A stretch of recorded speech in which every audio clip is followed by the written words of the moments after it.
Olá! Estamos aqui com o projeto Explorando o Espiritismo, a minha relação com o mundo, dando início a um novo tema. Esse mês nós vamos falar de karma, um tema muito conhecido popularmente, mas muito confundido, né? É um termo conhecido, mas mal interpretado pela maior parte das pessoas, e nós teremos a oportunidade de explicar sob a luz da doutrina espírita aqui durante esse mês. Então nós vamos começar hoje falando do karma através da reflexão sobre a religião, a importância da religião. Para que a religião?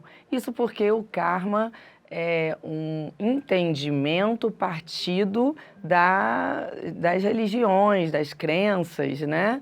Da maneira como a gente enxerga a vida e os ensinamentos de Jesus e tudo mais. Então, vamos explorar um pouquinho sobre a religião. A religião, lembremos, não foi constituída por Jesus, ok? Nós é que construímos as religiões a partir das diversas interpretações que fizemos dos ensinamentos de Jesus, né? Então, desde Moisés, né, que foi um missionário do Pai, que recebeu a missão de vir à Terra para nos chamar a atenção aos nossos comportamentos. Ele veio dizer, gente, vocês estão agindo como animais, né, sem se preocupar com as consequências. Então, Moisés veio ao mundo numa fase em que ainda éramos muito primitivos. Nós vivíamos no mundo somente focados na sobrevivência. Então, nós agíamos uns com os outros, colocando os outros em prejuízo, sem assumir qualquer responsabilidade sobre isso. E Moisés veio conversar com espíritos que estavam aqui encarnados, que possuíam uma linguagem muito bruta, né? E que se motivavam pela sobrevivência. Eles tinham medo de morrer. Quando a gente está na fase primitiva, né? Nós espíritos estamos na fase primitiva, o que nos motiva é a vida, é a sobrevivência. É o instinto da sobrevivência. Então, tudo o que a gente faz é com foco em sobreviver. É o único interesse que a gente tem. Então, Moisés veio conversar com a gente nessa linguagem, falando, olha, as coisas têm consequências. Se você fizer isso, vai acontecer isso. Se você fizer isso, vai acontecer isso. Se você fizer isso, vai acontecer isso. Então, através de um medo, nós começamos a avaliar nossos comportamentos. E era uma linguagem necessária, porque nós não tínhamos ainda a inteligência moral desenvolvida. Nós éramos ainda primitivos. Estávamos ali construindo, né, a nossa civilização. Então, era uma transição da fase primitiva para a fase da imperfeição. Moisés veio, então, com uma didática de amedrontamento. Porque na fase primitiva, o que nós temos é o medo de não ter o bem-estar, de não sobreviver, né? A gente luta pelo bem-estar, pela sobrevivência. Por isso, Moisés veio dizendo, começa a pensar no que você está fazendo, porque as coisas têm consequências. Aí a gente começou a avaliar nossos comportamentos e tentamos organizar os ensinamentos de Moisés conforme eram os nossos interesses, né? Nós queríamos controlar a sociedade, organizar a sociedade. Mas não só organizar pensando no bem geral, porque nós ainda não tínhamos a moralidade desenvolvida, nós ainda não tínhamos a natureza do amor como virtude vivida, né, na nossa conduta. Então, nós começamos a tentar utilizar das orientações de Moisés para organizar a sociedade, beneficiando aos nossos interesses. Então, ali já começamos a utilizar, construir uma crença, né, uma religião focada nos nossos interesses. Aí depois que a gente amadureceu um pouquinho mais, porque começamos a pensar e prestar mais atenção nos nossos comportamentos e nos responsabilizar mais pelas consequências, o pai maior falou, bom, agora eles estão prontos para receber uma orientação mais madura, mais adequada à realidade da vida. Aí Deus enviou Jesus, né? Um outro professor que veio nos explicar sobre o que é o amor. Então Moisés veio dizer, ó, parem de agir como animais. As atitudes têm consequências. Utilizando do medo como uma motivação, né? Era a única linguagem que entendíamos. Depois veio Jesus, com a nossa inteligência mais desenvolvida, e veio nos inserir realmente na estrada da moralidade, nos apresentando o amor, nos apresentando a caridade, a benevolência. Então, ele começou a desconstruir as interpretações equivocadas que fizemos dos ensinamentos de Moisés, construindo um sistema de funcionamento, inclusive, injusto. E aí Jesus veio dizer, não, vocês estão equivocados. Não é por esse lado, é pelo amor. E aí aconteceu tudo o que aconteceu, né? Porque foi um grande escândalo, né? Jesus fazer tudo o que fez para nós que não tínhamos ainda a moral madura. Eram poucos os espíritos que tinham já essa maturidade para compreender os ensinamentos de Jesus. Então, o que nós fizemos?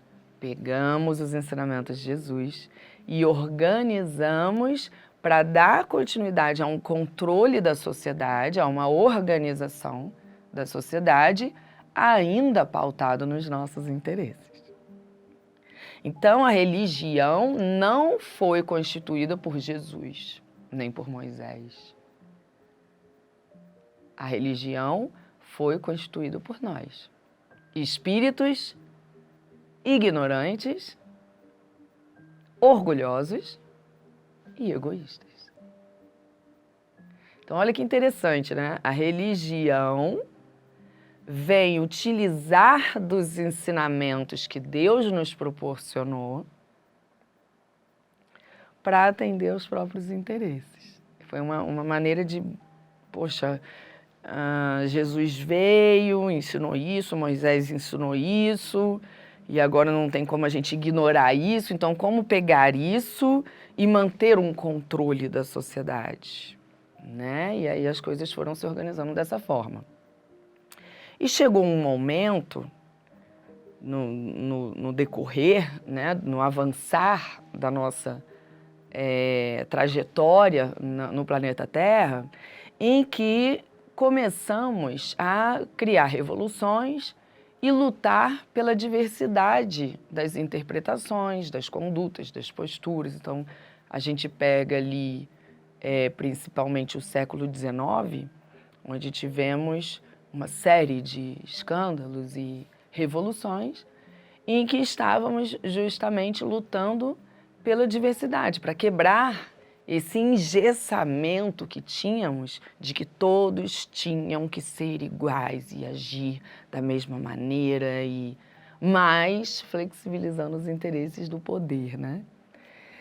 Então, a religião começou a se diversificar e passamos a ter a expressão de diversas interpretações de um ensinamento único. Isso é importante a gente resgatar. O ensinamento é único. E a origem do ensinamento é divina.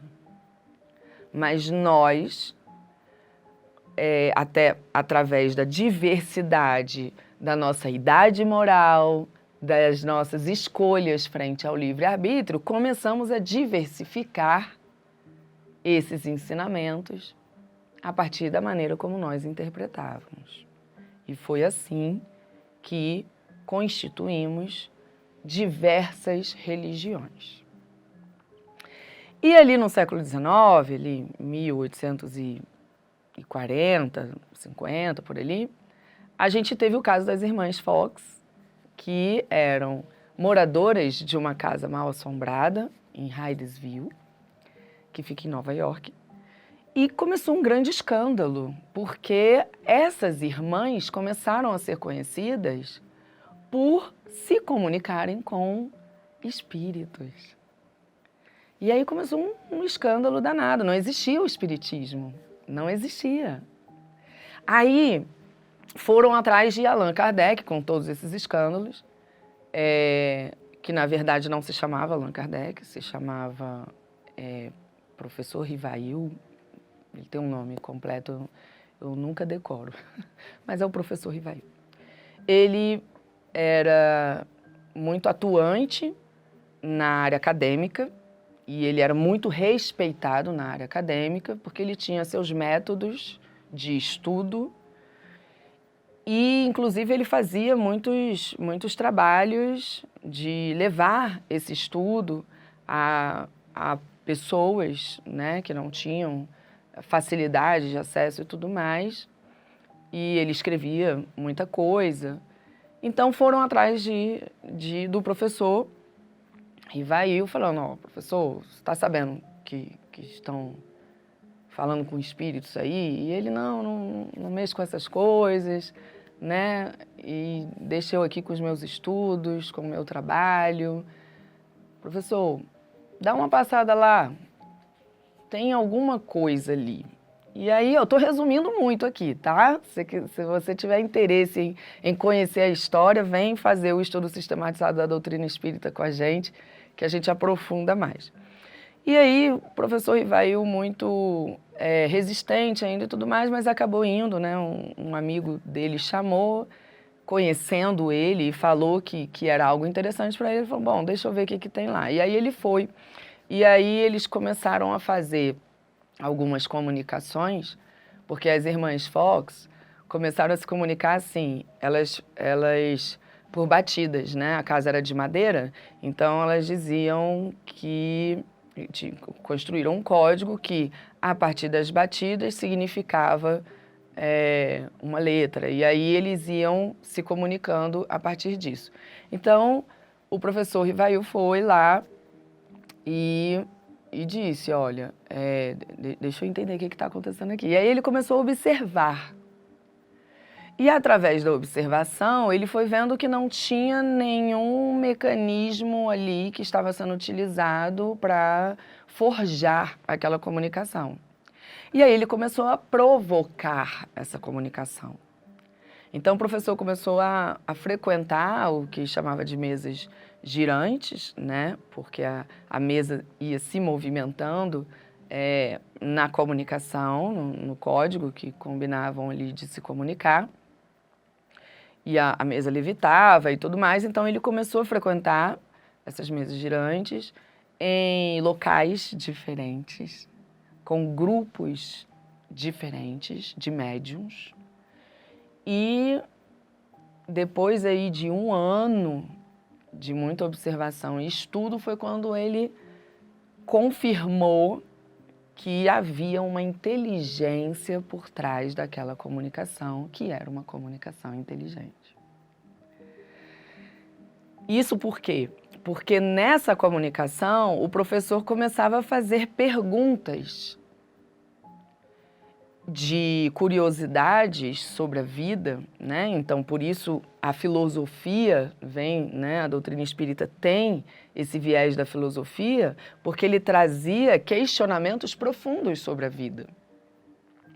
E à medida que as respostas eram dadas, ele buscava em outras perguntas a coerência com o que Jesus ensinou. Ué, mas se é isso, e Jesus ensinou isso, então onde é que está a lógica disso? Aí os espíritos vinham e explicavam.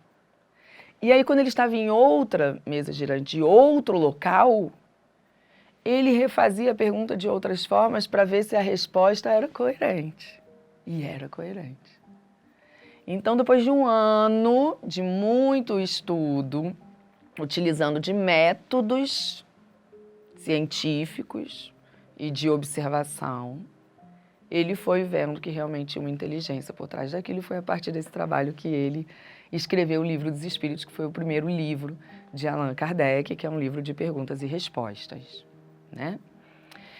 As irmãs Fox foi justamente o caso delas é que abriu o espiritualismo nos Estados Unidos, justamente por causa do escândalo da comunicação com o invisível.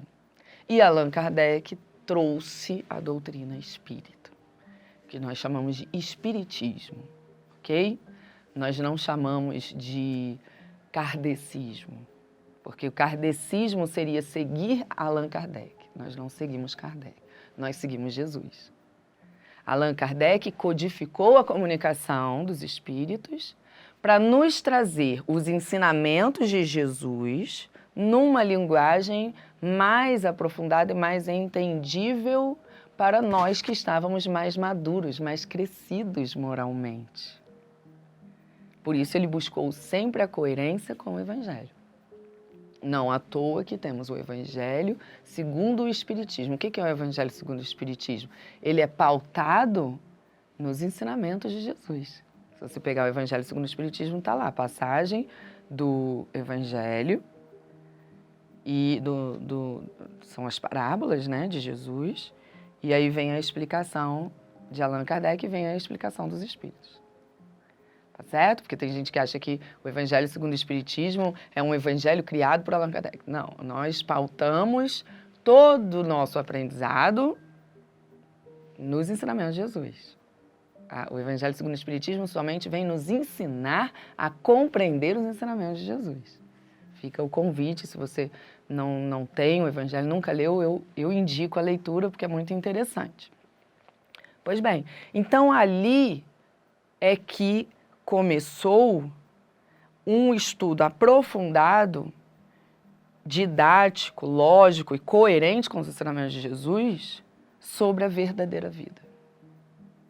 Que é uma vida que não começa aqui, no mundo físico, e não termina aqui no mundo físico. Todas as religiões estão nos servindo de recursos para que consultemos um guia, né, sobre como educar nosso comportamento para sofrermos menos ou pararmos de sofrer. Então, a doutrina espírita vem nos ensinar sobre a evolução do espírito. E que, para evoluirmos, precisamos consultar novos conhecimentos. Precisamos de orientação para exercitarmos uma nova conduta, uma nova forma de ver, uma nova forma de agir. Porque, como foi ensinado desde Moisés que os nossos atos geram consequências, olha o karma chegando aí. Os nossos atos geram consequências.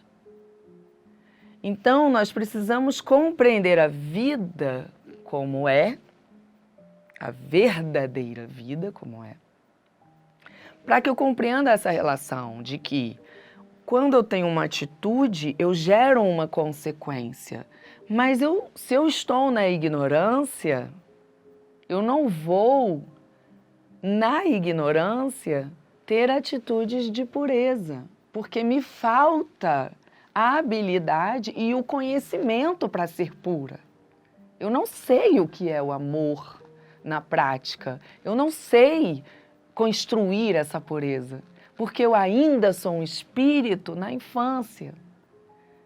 Né? Então, esse é o legal que a doutrina espírita nos traz sobre o conhecimento de quem nós verdadeiramente somos e o que nós estamos fazendo aqui. Estamos dando novos passos de amadurecimento. Agora, para que eu tenha um passo novo, eu preciso de orientação. Senão eu vou sempre viver mais no mesmo. Eu vou só fazer o que eu sei fazer. Eu não vou aprender algo novo. E aí vem o benefício da religião, que possui sua diversidade por atender à nossa diversidade de interpretação. Então, eu busco uma linguagem, você busca outra, você se sente confortável com uma linguagem, eu me sinto com outra e está tudo bem.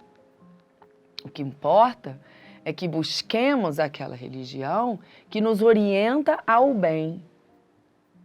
Acontece que, como a religião veio nos orientar ao bem, e éramos ignorantes, essas primeiras religiões constituídas lá no início tiveram uma linguagem muito restritiva e punitiva, porque herdou da época de Moisés essa linguagem do amedrontamento.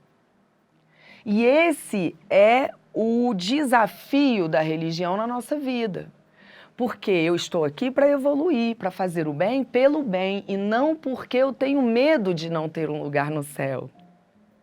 Porque se eu estou fazendo o bem para conseguir um lugar no céu, isso não é amor, isso é barganha.